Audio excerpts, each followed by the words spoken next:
So I just finished watching my friend's video, Cognizance and Crimes, and I just wanted to talk about something that she stated yesterday in her video, where law enforcement in Sumner County, they put this as an Amber Alert because they had reason to believe that Sebastian had been abducted.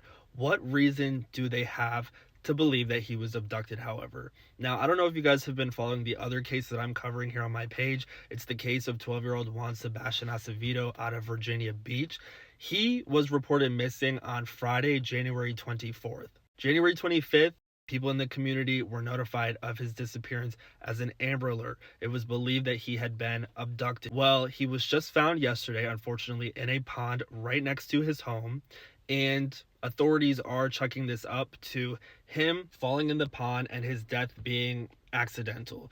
Now, what caused authorities in Virginia Beach to label him as a child who was abducted? Well, it was a ransom request that his parents received on a Facebook Live where they were advocating and asking the public for help finding their son, finding Juan. Turns out that ransom request likely was just someone taking advantage of a family who was vulnerable for money. So it's not common, but there are many situations where kids are believed to have been abducted.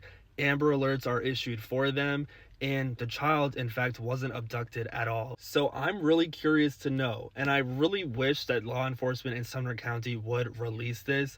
What information led them to believe that Sebastian had been abducted? I think that it's far along into the investigation where we, the public, should know that at this point, because we're kind of at a standstill. So what information do they have that indicates that Sebastian was abducted? Let us know so that we can come together and hopefully find some answers. Was it a text? Was it a message? Was it surveillance? What was it? The following is the criteria that must be met in order for an Amber Alert to be issued in the state of Tennessee. 1. The person must be 17 years of age or younger. 2. The child is in imminent danger or bodily injury or death. 3. There is a description of the child, the abductor, or the vehicle. And 4. On a request from another state for activation, there is a direct and identified nexus to the state of Tennessee, and that information is conveyed to the TBI at the time of the request.